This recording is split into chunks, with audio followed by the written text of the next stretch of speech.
आज के इस खास तज्जिये में हम एक ऐसे सफर पर निकलने वाले हैं जिसकी शुरुआत बिल्कुल शून्य से होती है। जरा तसव्वुर कीजिए एक ऐसे वक्त का जब इस कायनात में लिटरली कुछ भी नहीं था।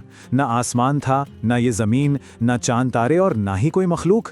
हर तरफ बस एक गहरी मुकम्मल खामोशी थी और सिर्फ अल्लाह ताला का नूर मौजूद था। आज हम हज़रत आदम अलैहिस्सलाम के उस वाक़े को तफसील से समझने वाले हैं और यकीन मानिए ये सिर्फ एक पुराना तारीख़ी किस्सा नहीं है। असल में ये इंसानी फितरत का, हमारी और आपकी ज़िंदगी का सबसे पहला और सबसे गहरा सबक है।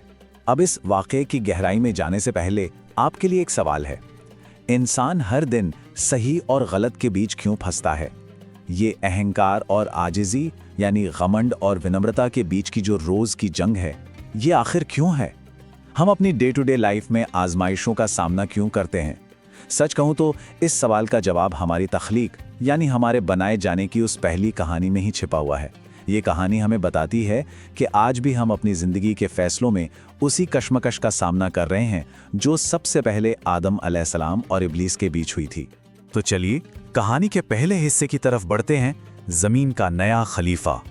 कहानी की शुरुआत में अल्लाह ताला ने एक बहुत बड़ा ऐलान किया। अर्श आज़म के करीब तमाम फरिश्तों को इकट्ठा किया गया और हुक्म हुआ कि अल्लाह ज़मीन पर अपना एक नुमाइंदा, एक खलीफा भेजना चाहते हैं। अब फरिश्ते जो हर वक्त बस इबादत में लगे रहते थे, वो थोड़े हैरान और परेशान हो गए। उन्होंने बहुत ही अदब से पूछा कि क्या कोई ऐसी मखलूक बनाई जाएगी जो ज़मीन पर फसाद और खून खराबा करेगी? फरिश्तों की इस जायज़ सी फिक्र पर अल्लाह ताला का जवाब बहुत ही मुख्तसर लेकिन बेहद गहरा था। अल्लाह ने फरमाया, मैं वो जानता हूं जो तुम नहीं जानते। बस ये सुनना था और फरिश्तों को फौरन अपनी गलती का एहसास हो गया। उन्हें समझ आ गया कि अल्लाह की हिकमत को वो पूरी तरह नहीं समझ सकते। उन्होंने उसी वक्त सजदे में गिरकर तौबा कर ली। और यहाँ हमारे लिए सबसे पहला सबक है, जब भी हमसे कोई गलती हो तो बहस करने के बजाय उसे मान लेना और फौरन माफ़ी मांग लेना ही असल समझदारी है। अब आते हैं हमारे दूसरे हिस्से पर, फर्मा बरदारी का आज़म इम्तिहान। तो चलिए इस बात में थोड़ा और अंदर तक जाते हैं कि आखिर इंसान बना कैसे। अल्लाह ताला ने नया खलीफा बनाने के लिए अपनी 4 बड़े फरिश्तों को एक बहुत ही अहम काम सौंपा। हुक्म ये था कि ज़मीन से एक मुट्ठी मिट्टी लाई जाए जिससे इंसान का पुतला तैयार किया जा सके। ये कोई मामूली काम नहीं था, बल्कि वफादारी का सबसे बड़ा टेस्ट था। देखिए जरा टेंशन कैसे बढ़ती है। सबसे पहले हज़रत जिब्राइल अलैहिस्सलाम ज़मीन पर आए। जैसे ही उन्होंने मिट्टी उठानी चाही तो मिट्टी लिटरली रोने लगी। वो गिड़गिड़ा कर बोली कि मुझे मत ले जाओ, क्योंकि मुझसे बने इंसान अल्लाह की नाफरमानी करेंगे और अजाब का शिकार होंगे। मिट्टी का ये दर्द देखकर जिब्राइल अलैहिस्सलाम का दिल पिघल गया और वो खाली हाथ लौट गए। इसके बाद हज़रत मिकाईल और हज़रत इसराफील अलैहिस्सलाम भी आए, लेकिन मिट्टी की फरियाद सुनकर उनका भी दिल पसीज गया और वो भी बिना मिट्टी लिए वापस चले गए। आखिर में हज़रत अज़राइल अलैहिस्सलाम को भेजा गया। जब हज़रत अज़राइल अलैहिस्सलाम आए तो मिट्टी ने उनके सामने भी वही रोना रोया, लेकिन इस बार उनका जवाब बिल्कुल क्रिस्टल क्लियर था। उन्होंने फरमाया, मैं अल्लाह के हुक्म की मुखालफत कभी नहीं करूंगा। उनकी इसी अटूट फर्मा बरदारी की वजह से अल्लाह ताला ने उन्हें इंसानों की रूहें कब्ज करने जैसी सबसे बड़ी और मुश्किल जिम्मेदारी सौंपी। अगर हम इसे आज के पर्सपेक्टिव में देखें तो ये हमें सिखाता है कि हालात चाहे जितने भी इमोशनल हों या फैसला लेना कितना भी मुश्किल क्यों ना लग रहा हो, सही रास्ते और हुक्म पर डटे रहना ही असल कामयाबी है। यहाँ से हमारा तीसरा हिस्सा शुरू होता है, अहंकार और शैतान की तख्लीक। एक लंबे अरसे के बाद उस जमा की गई मिट्टी से हज़रत आदम अलैहिस्सलाम का जिस्म तैयार हुआ। अल्लाह के हुक्म से रूह डाली गई और रूह दाखिल होते ही आदम अलैहिस्सलाम उठकर बैठ गए। उनकी ज़बान से जो सबसे पहला लफ्ज़ निकला वो था अल्हम्दुलिल्लाह। उन्होंने फ़ौरन शुक्राने की 2 रकात नमाज अदा की। फिर अल्लाह का हुक्म हुआ कि तमाम फरिश्ते आदम को सजदा करें। सारे के सारे फरिश्ते सजदे में गिर पड़े सिवाय एक के, फरिश्तों का सरदार अज़ाज़ील। और ये बात हमें एक बहुत ही ज़बरदस्त मिसाल देती है। एक तरफ इब्लीस है जो आग से बना है और घमंड में चूर है। दूसरी तरफ आदम अलैहिस्सलाम हैं जो मिट्टी से बने हैं लेकिन पूरी तरह से आजिज़ और शुक्रगुजार हैं। देखिए, आग का नेचर ही जलाना और बर्बाद करना है, जबकि मिट्टी हर चीज को पनपने का मौका देती है, उसे नर्चर करती है। आज भी हमारा अहंकार बिल्कुल उसी आग की तरह हमारे अंदर की अच्छाई को भस्म कर देता है, जबकि विनम्रता हमें जमीन से जोड़े रखती है। जब अल्लाह ने अज़ाज़ील से पूछा कि तुमने सजदा क्यों नहीं किया, तो उसकी दलील सुनिए। वो कहता है, तूने उसे मिट्टी से बनाया और मुझे आग से। आग हमेशा ऊपर उठती है और मिट्टी नीचे गिरती है, तो मैं उसे सजदा क्यों करूं? बस यही वो एक सिंगल मोमेंट था।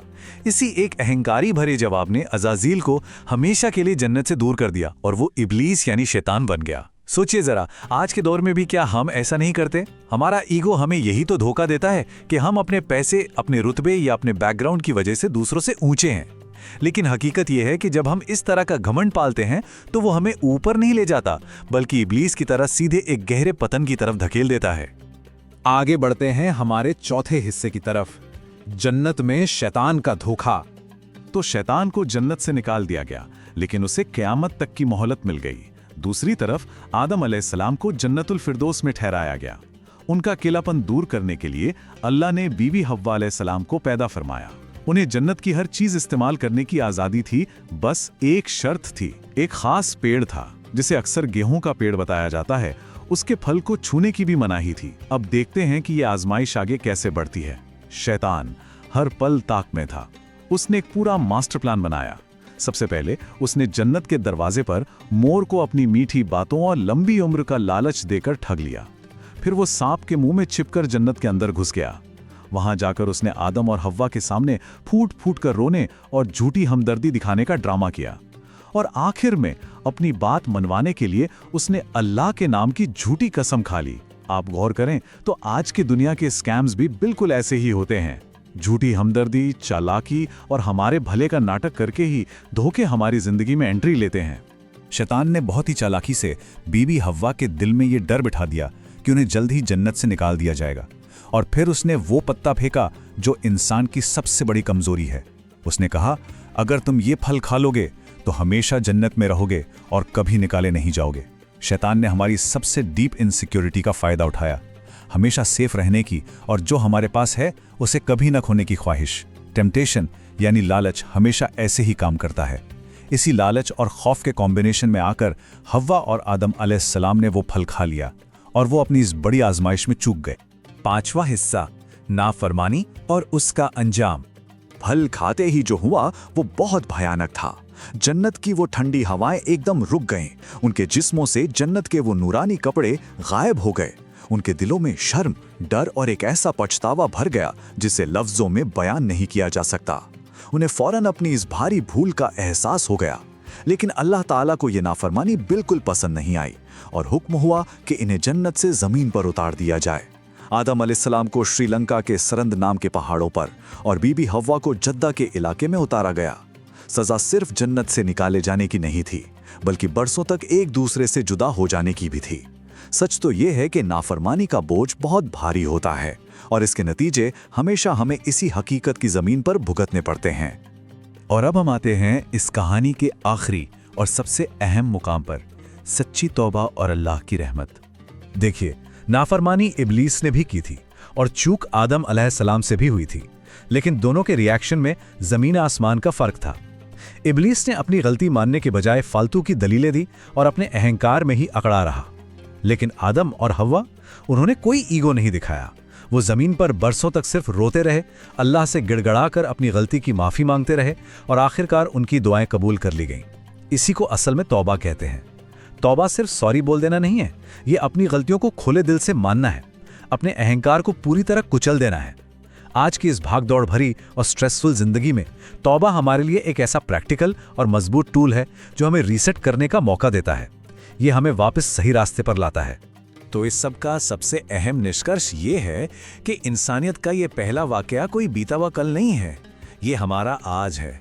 हर एक दिन हमारी मिट्टी को यानी हमारी विनम्रता को अहंकार और लालच की आग आजमाती है। अब ये पूरी तरह हम पर डिपेंड करता है कि हम रिस्पॉन्ड कैसे करते हैं।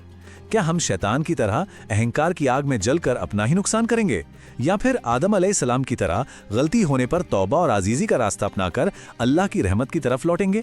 ये चॉइस हमारी है। उम्मीद है आज की इस चर्चा ने हम सभी को अपने अंदर झांकने और इस अहम सवाल पर सोचने का एक नया नजरिया जरूर दिया होगा।